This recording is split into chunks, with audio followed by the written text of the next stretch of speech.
আজকে ক্লাস 11-এর বৃত্ত বা সার্কেল চ্যাপ্টারটা আলোচনা শুরু করব। এটা একটা ইম্পর্টেন্ট চ্যাপ্টার ক্লাস 11-এর জন্য এবং বেশ ইন্টারেস্টিং। তো আমরা একেবারে শুরু থেকে আলোচনা করছি। আমরা ইতিমধ্যেই লোকাস বা সঞ্চারপথ জেনেছি, অর্থাৎ কোনো একটা গতিশীল বিন্দু যে পথে ঘুরবে সেই পথটাই হচ্ছে লোকাস বা সঞ্চারপথ। আমি একটা বিন্দু নিয়ে নিয়েছি, স্থির বিন্দু, যার স্থানাঙ্ক হচ্ছে আলফা কমা বিটা। এটা নাম দিলাম এ। একটা বিন্দু পি রয়েছে যে কিনা সতত গতিশীল, অর্থাৎ এই পি বিন্দুটা কিন্তু চলমান বিন্দু এবং এই এপি এর দূরত্বটা সর্বদা একই, অর্থাৎ হচ্ছে এপি সমান আমি ধরে নিচ্ছি আর। এই পি বিন্দুটা এমনভাবে ঘুরছে যে সর্বদা ওই এ বিন্দু থেকে পি বিন্দুর দূরত্বটা আমাদের একই থাকছে, সমান থাকছে। তো পি বিন্দুটা এমনভাবে ঘুরছে যে যাতে করে এ এবং পি এর দূরত্বটা সর্বদা একটা নির্দিষ্ট দূরত্ব যেটা আর রয়েছে সেটা কিন্তু ফিক্সড থাকছে। তাহলে যে পথে পি ঘুরছে সেই পথটাই হচ্ছে বৃত্ত।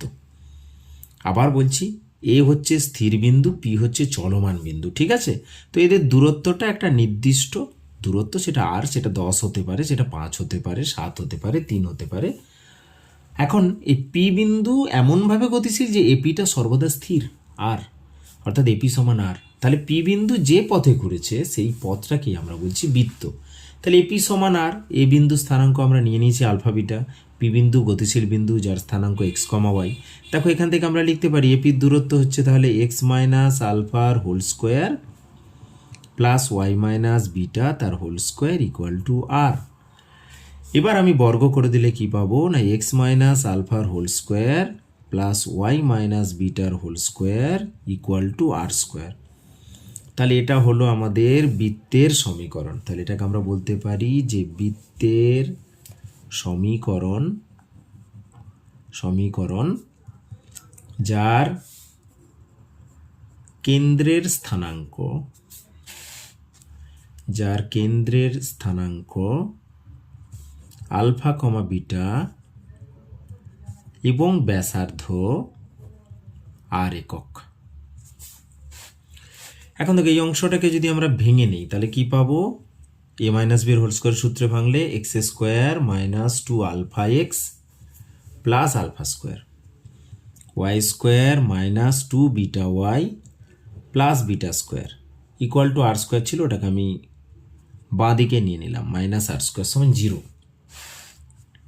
এবার এটা একটু সাজিয়ে নিচ্ছি, লিখতে পারি x square plus y square minus 2 alpha x minus 2 beta y plus alpha square plus beta square minus r square equal to 0। এখন আমরা ধরে নিচ্ছি যে বৃত্তের সাধারণ সমীকরণ এই আকারেই পাবো, সেটাকে আরও একটু সিম্পলিফাইড ওয়েতে লিখে নিচ্ছি। সাধারণ সমীকরণ হবে কি হবে না, x square plus y square plus 2gx plus 2fy plus c equal to 0। তো যদি এটা সাধারণ সমীকরণ হয়, আমরা ইতিমধ্যে সমীকরণটা পেয়ে গিয়েছি এটা, তাহলে এর সাথে আমরা এটাকে তুলনা করতে পারবো। আচ্ছা, তুলনা করার ফলে কি পাবো না, তুলনা করলে আমরা যেটা পেয়ে যাচ্ছি 2g equal to minus 2 alpha, 2f equal to minus 2 beta এবং alpha square plus beta square minus r square, যেটা কিনা এখানে সি এর সাথে সমান। আচ্ছা, এখান থেকে পেয়ে যাচ্ছি g equal to minus alpha, বা বলতে পারি যে alpha equal to minus g এবং beta equal to minus f. আর এখানে বসিয়ে দিলে যেটা পাচ্ছি আলফা মানে মাইনাস জি, তাহলে জি স্কোয়ার প্লাস এফ স্কোয়ার। আচ্ছা, মাইনাস আর স্কোয়ার ছিল, আমি সিটাকে পাশে নিলাম, তাহলে ইকুয়াল টু আর স্কোয়ার। তাহলে আর এর মানটা কি পেয়ে যাচ্ছি না, root over of f square plus g square minus c, বা g square plus f square minus c, আগে পরে লিখলে আমাদের অসুবিধা নেই। এবং আলফা বিটাটা আমরা পেয়েছি কি minus g comma minus F.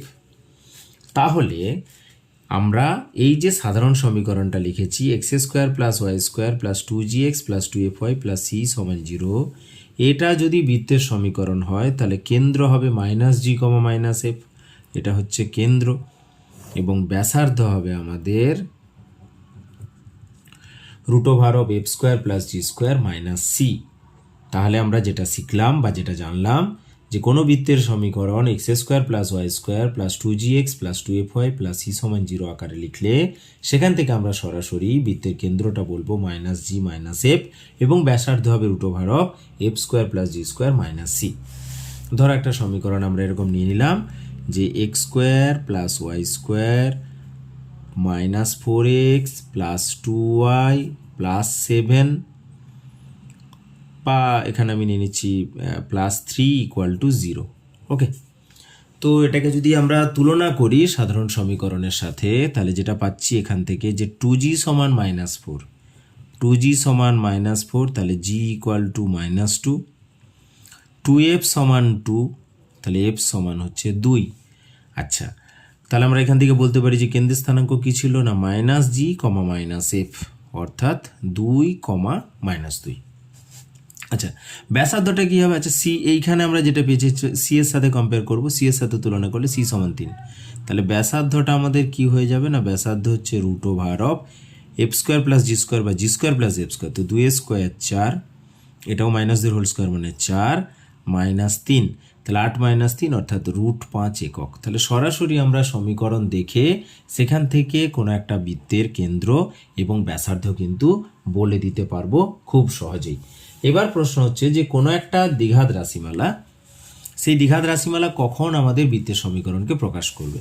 আমরা যদি সাধারণ রাশিমালাটা নিই, এরকম একটা যদি নিয়ে নিই যে ax² plus 2hxy plus by² plus 2gx plus 2fy plus c সমান 0, এটা একটা কখন বৃত্তের সমীকরণ প্রকাশ করে না যদি আমাদের এই x² সহগ এবং y² সহগ এই দুটো সমান হয়, অর্থাৎ a সমান b এবং এখানে xy যুক্ত পদ অর্থাৎ এইচটা যদি 0 হয়ে যায়, xy যুক্ত পদের সহগ 0 হয়ে যায়, তাহলে আমরা সরাসরি বলবো যে এই যে সমীকরণটা এইচ এর মান 0 এবং a সমান b হলে পারেই বৃত্তের সমীকরণকে প্রকাশ করবে। এখন আমরা যেটা আলোচনা করেছি সেখানে আমাদের বৃত্তের কেন্দ্রের স্থানাঙ্ক আলফা বিটা বা কেন্দ্রের স্থানাঙ্ক -g -f এবং ব্যাসার্ধ পেয়েছি। এখন বৃত্তের কেন্দ্র যদি 0 0 বা মূল বিন্দু হয় আর ব্যাসার্ধ যদি r একক হয়, তাহলে কেন্দ্র 0 0 আমরা সমীকরণটা এইভাবে লিখতে পারি x মাইনাস আলফার হোল স্কোয়ার মানে x minus 0 whole square plus y minus বিটার হোল স্কোয়ার অর্থাৎ y মাইনাস 0 হোল স্কোয়ার সমান r², তাহলে x² প্লাস y² সমান r²। তাহলে বৃত্তের কেন্দ্র যদি মূলবিন্দুতে থাকে এবং ব্যাসার্ধ যদি r হয় তখন তার সমীকরণ সরাসরি আমরা এটা লিখব। আর সাধারণ সমীকরণ x² plus y² plus 2gx plus 2fy plus c সমান 0, এটা যদি বৃত্তের সমীকরণ প্রকাশ করে তাহলে কেন্দ্রের স্থানাঙ্ক আমাদের হয়ে যায় -g -f।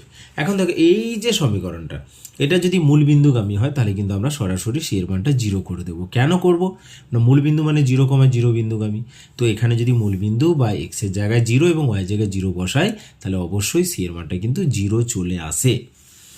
এখন এছাড়াও আমরা যেটা করলাম এটা যেহেতু মূলবিন্দুগামী বা কেন্দ্রটা মূলবিন্দুতে রয়েছে এবং ব্যাসার্ধটা হচ্ছে r একক, আমরা যেটা নিয়েছিলাম যে কেন্দ্রটা আলফা বিটা এবং ব্যাসার্ধটা r হলে এটা ছিল আমার বৃত্তের সমীকরণ। এখন দেখো তো আমি এই জায়গাটা থেকে এবং এই জায়গাটা থেকে দুটো জিনিস বলছি। আমি এখান থেকে যদি x মাইনাস আলফা সমান r cos থিটা এবং y মাইনাস বিটা সমান যদি r sin থিটা ধরে নেই তাহলে কি হবে, তাহলে কিন্তু এই দুটো রেজাল্ট এই যে সমীকরণটা রয়েছে এটাকে স্যাটিসফাই করবে, সিদ্ধ করবে। বা বলতে পারি x equal to alpha plus r cos theta আর এখানে y equal to beta plus r sin theta. তাহলে এই যে দুটো সমীকরণ পেলাম এটা এবং এটা, এই দুটোকে একসাথে বলবো প্যারামেট্রিক আকার। তাহলে x equal to alpha plus r cos theta, y equal to beta plus r sin theta, এটা তাহলে কি হলো না বৃত্তের প্যারামেট্রিক আকার। এখন আমরা আগে যে বৃত্তের সমীকরণটা নিয়েছিলাম অর্থাৎ x² plus y² equal to r², এটার ক্ষেত্রে তাহলে প্যারামেট্রিক আকারটা কি হবে না এটার ক্ষেত্রে আমরা যদি x এর জায়গায় r cos থিটা, y এর জায়গায় r sin থিটা বসিয়ে দেই তাহলেই কিন্তু x square plus y square সমান আর স্কোয়ার হয়ে যাবে। তো এটাকে আমরা বলবো যে প্যারামেট্রিক ফর্ম বা প্যারামেট্রিক আকার। এখন কোনো একটা বৃত্ত আমার এক্স অক্ষ থেকে এবং ওয়াই অক্ষ থেকে যে অংশ ছিন্ন করবে, যেটাকে আমরা ছেদিতাংশ বলে থাকি, মানে আমি একটা বৃত্ত ধরো এইভাবে নিয়ে নিলাম, এগুলো ক্যালকুলেশন করে দেখানো যায়, তোমরা শুধু রেজাল্টটা জাস্ট মনে রাখবে, নাহলে তোমাদের ক্ষেত্রে অনেক জটিল হয়ে যাবে। তো এটা এক্স অক্ষ, এটা ওয়াই অক্ষ, এই যে অংশটা ছিন্ন করেছে, ঠিক আছে, এখানে যে অংশ দুটো ছিন্ন করেছে আমাদের, আমরা যেটা দেখতে পাচ্ছি এক্স অক্ষ দ্বারা এবং ওয়াই অক্ষ দ্বারা যে দুটো ছিন্ন অংশ আমরা পেয়ে যাচ্ছি, সেটা কি না, এখানে এই অংশটা হচ্ছে এক্স অক্ষ দ্বারা ছিন্ন অংশ, এটাকে যদি ও দেই তাহলে এক্স অক্ষ দ্বারা ছিন্ন অংশ এটা, এবং ওয়াই অক্ষ দ্বারা ছিন্ন অংশ এটা, এটা যদি আমরা বি দিয়ে দিই, তাহলে আমাদের যদি বৃত্তের সমীকরণটা x square plus y square plus 2gx plus 2fy plus c equal to 0 নেই, তাহলে এই এক্স ছেদিতাংশ যেটা আমরা ওয়ে বলেছি, ওয়ে সমান হচ্ছে এক্স ছেদিতাংশ, সেটা কি হবে না 2 into root over of g square minus c একক। অনেক সময় কোনো প্রবলেমে বলে দেওয়া থাকলো যে এক্স ছেদিতাংশ এবং ওয়াই ছেদিতাংশ এত, তাহলে বৃত্তের সমীকরণ কত হবে, তো সেক্ষেত্রে আমাদের এটা লাগতে পারে। আচ্ছা, ও বি যেটা আমাদের ওয়াই ছেদিতাংশ, সেটা কি হবে না 2 into root over of f square minus c একক। এরপর আমরা আসছি দুটো বৃত্তের ছেদক বৃত্তের সমীকরণ কী হবে। ধরো একটা বৃত্ত রয়েছে x square plus y square plus 2g1x plus 2g2x plus c1 equal to 0, আর একটা রয়েছে x square plus y square plus 2g2, এটা f1 করে দিচ্ছি, 2g2x plus 2f2y plus c2 equal to 0। ঠিক আছে, দুটো বৃত্তের সমীকরণ আমরা নিয়ে নিলাম। তাহলে এই দুটো বৃত্ত 1 এবং 2 দিলাম, এদের ছেদক যে বৃত্তের সমীকরণ, তাহলে 1,2 এর ছেদক বৃত্ত, সেটা কি হবে, প্রথম বৃত্ত অর্থাৎ x square plus y square plus 2g1x plus 2f1y plus c1 plus lambda into দ্বিতীয় বৃত্ত অর্থাৎ x square plus y square plus 2g2x plus 2f2y plus c2 equal to 0। Just সরলরেখার মতো, দুটো সরলরেখার ছেদক সরলরেখার সমীকরণ যেমন ছিল, দুটো বৃত্তের ছেদক বৃত্তের সমীকরণও হচ্ছে ঠিক একই রকম। এখন প্রশ্ন হচ্ছে যে ল্যামডার মানটা কোথা থেকে পাবো, না ল্যামডার মানটা বের করার জন্য আমাদের নিশ্চয়ই কোনো শর্ত দেওয়া থাকবে, যে বৃত্তটি এই বিন্দুগামী কিংবা বৃত্তের কেন্দ্র এই সরলরেখার উপর অবস্থিত, এই ধরনের কিছু না কিছু শর্ত দেওয়া থাকবে, যেখান থেকে আমরা কিন্তু ল্যামডার মানটা পেয়ে যাব খুব সহজে। এখানে আরেকটা জিনিস বলে রাখি, যে এই যে দুটো বৃত্ত আছে না, ধরো এই দুটো বৃত্ত পরস্পরকে ছেদ করেছে, তো এই যে ছেদ বিন্দু রয়েছে, এখানে আমরা কি পাবো না, এখানে একটা সাধারণ জ্যা পাবো। সেই সাধারণ জ্যা সমীকরণ কি করে পাবো না, এখানে কিন্তু খেয়াল রাখতে হবে এক্স স্কোয়ার এবং ওয়াই স্কোয়ারের সহগটাকে দুটো ক্ষেত্রে একই রাখতে হবে, একই রেখে তারপর বিয়োগ করতে হবে, অর্থাৎ এই দুটোকে বিয়োগ করলে আমরা যে সমীকরণটা পাবো, ধরো বিয়োগ করলাম এক্স স্কোয়ারটা ক্যান্সেল, ওয়াই স্কোয়ারটা ক্যান্সেল, তাহলে এখানে কি হবে না 2 ইন্টু g1 মাইনাস g2 বাইরে x, okay, plus 2 into f1 minus f2 plus c1 minus c2 সমান 0। তাহলে এই যে সমীকরণটা পেলাম, এটা হচ্ছে দুটো বৃত্তের সাধারণ জ্যায়ের সমীকরণ। ওকে, এবার আসছি যে কোনো একটা বৃত্তের ক্ষেত্রে ধরো বৃত্তের ব্যাসের প্রান্ত বিন্দু দুটো দেওয়া রয়েছে, এটা একটা বৃত্ত, এটা কেন্দ্র, ব্যাসের প্রান্ত বিন্দু, একটা প্রান্ত বিন্দু x1 y1 আর একটা প্রান্ত বিন্দু x2 y2। তাহলে কোনো বৃত্তের ব্যাসের প্রান্ত বিন্দু দেওয়া থাকলে তার যে সমীকরণটা, অর্থাৎ সেই বৃত্তের সমীকরণটা সরাসরি লিখতে পারি, কি হবে, ক্যালকুলেশন করে দেখানো আছে, আমি জাস্ট মনে রাখার মতো তোমাদের বলে দিচ্ছি, যে x minus x1 into x minus x2 plus y minus y1 into y minus y2 equal to 0। তাহলে এটা হয়ে যাচ্ছে কি না, কোনো বৃত্তের যদি ব্যাসের প্রান্ত বিন্দু দুটো দেওয়া থাকে, তাহলে সেক্ষেত্রে বৃত্তের সমীকরণ কি হবে সেটা আমরা এই ফর্মুলার মাধ্যমে বের করতে পারি। এখন ধরো কোনো একটা বৃত্তের সমীকরণ দেওয়া আছে, x square plus y square plus 2gx plus 2fy plus c equal to 0। আর একটা সরলরেখা দেওয়া রয়েছে যে ধরো ax প্লাস by প্লাস, আচ্ছা এখানে c1 সমান 0 করে দিলাম। তো বলা হচ্ছে যে এই যে সরলরেখাটা দেয়া আছে সেটাতে একটা জ্যা, এটা ধরো জ্যা সমীকরণটা বলছে এই জ্যাকে ব্যাস করে যদি কোনো বৃত্ত আমরা অঙ্কন করি তাহলে সেই বৃত্তের সমীকরণটা কী হবে। এটাও ঠিক আগের মতোই। আবার বলছি কোনো একটা বৃত্ত দেওয়া রয়েছে, কোনো একটা সরলরেখা বা জ্যা দেওয়া রয়েছে, সেই জ্যাকে ব্যাস করে যদি বৃত্তের সমীকরণ করতে হয় তাহলে এই যে বৃত্তটা রয়েছে x square plus y square plus 2gx plus 2fy plus c plus কোনো একটা স্কেলার ল্যামডা বা কে যা খুশি ধরতে পারো, যে কে ইন্টু ওই সরলরেখাটা ax plus by plus c1 equal to 0 করে দেবে। এটাই হচ্ছে নির্ণেয় বৃত্ত। এবং এখানে নিশ্চয়ই এই কে এর মান বা ল্যামডার মান বের করার জন্য একটা শর্ত দেওয়া থাকবে, যে বৃত্তটা কোনো একটা বিন্দুগামী, কি বৃত্তটা হচ্ছে আমাদের একটা যে আর একটা নতুন হয়তো বৃত্ত দেওয়া রয়েছে তার কেন্দ্রগামী, এরকম বিভিন্ন শর্ত দেওয়া থাকতে পারে। আচ্ছা, আরও কয়েকটা জিনিস আছে আমরা একটু আলোচনা করে নিচ্ছি। তার মধ্যে আমি আগেই ছেড়ে এসেছিলাম, সেটা হচ্ছে যে কোনো একটা বৃত্ত যদি এটা এক্স অক্ষ, এটা ওয়াই অক্ষ, ওয়াই অক্ষকে মূল বিন্দুতে স্পর্শ করে, তাহলে কি ওয়াই অক্ষকে যদি মূল বিন্দুতে স্পর্শ করে তাহলে কেন্দ্র নিশ্চয়ই এক্স অক্ষের ওপর অবস্থিত হবে। তো কেন্দ্র এক্স অক্ষের ওপর অবস্থিত হলে কেন্দ্রের স্থানাঙ্ক ধরে নিলাম আলফা কমা 0, তাহলে অবশ্যই ব্যাসার্ধটাও কিন্তু আলফা হবে। এবং তখন বৃত্তের সমীকরণ কি হবে না এক্স মাইনাস আলফার whole square plus y minus 0 whole square সমান আলফা স্কোয়ার। এবার এটা একটু ভেঙে নেবে, ক্যালকুলেশন করলেই বৃত্তের সমীকরণটা পেয়ে যাবে। নেক্সট, যদি ওটা এক্স অক্ষকে মূল বিন্দুতে স্পর্শ করতো, অর্থাৎ এরকম বৃত্ত হতো, তখন কিন্তু বৃত্তের কেন্দ্রটা ওয়াই অক্ষের ওপরে থাকতো এবং যার স্থানাঙ্ক আমরা 0, বিটা বা 0, আলফা আকারে নিতাম, এবং এটা অবশ্যই ব্যাসার্ধ এবং এটা আলফা। তাহলে তখন সমীকরণ কী হতো না x minus 0 whole square plus y minus আলফার whole square equal to alpha square.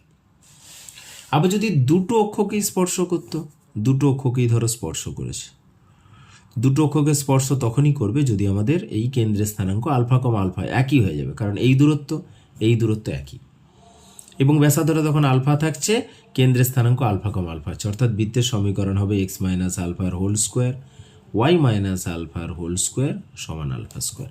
এইভাবে কিন্তু আমরা বৃত্তের সমীকরণটা পেয়ে যাব খুব সহজেই। এবার আসছি যে কোনো একটা বিন্দু কোনো একটা বৃত্তের সাপেক্ষে কোথায় আছে না আছে কিভাবে করব। দেখো, এই ধর একটা বৃত্ত রয়েছে আমাদের, মানে বৃত্তের সাপেক্ষে, আচ্ছা প্রদত্ত বৃত্তের মানে যেটা দেয়া থাকবে, প্রদত্ত বৃত্তের সাপেক্ষে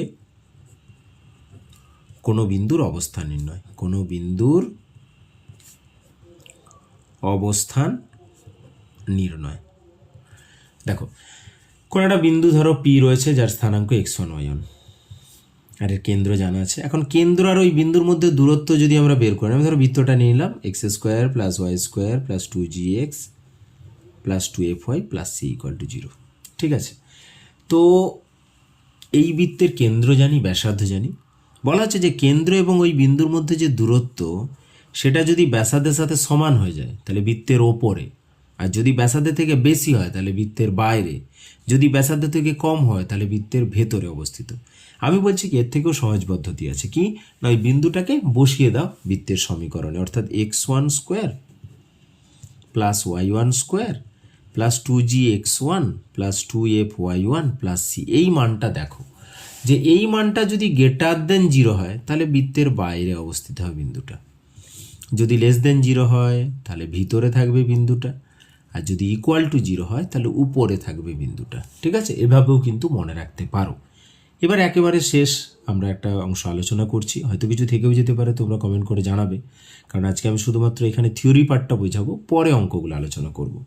তো যে অংশটা আমাদের এখনও বাকি থেকে গিয়েছে সেটা একটু বলে নিই, যে কোনো ক্ষেত্রে আমাদের কি হয় না দুটো বৃত্ত পরস্পরকে যদি স্পর্শ করে সেটা দুভাবে করতে পারে, একটা হচ্ছে অন্তঃস্পর্শ আর একটা বহিঃস্পর্শ। তো বলে রাখি, বাইরে বা বহিঃস্পর্শ করলে কেন্দ্র দুটোর দূরত্ব ব্যাসার্ধ দুটো যোগফলের সাথে সমান হবে, আর যদি অন্তঃস্পর্শ করে তাহলে কেন্দ্রদ্বয়ের মধ্যে দূরত্ব ব্যাসার্ধ দুটোর বিয়োগফলের সাথে সমান হবে। এটাই কিন্তু রয়েছে। তো তোমরা মোটামুটিভাবে ধারণাটা জানলে যদি কোনো অংশ আমি ছেড়ে গিয়ে থাকি আবার অবশ্য জানাবো। ওকে, এখন আপাতত এটুকুই। Thanks for watching.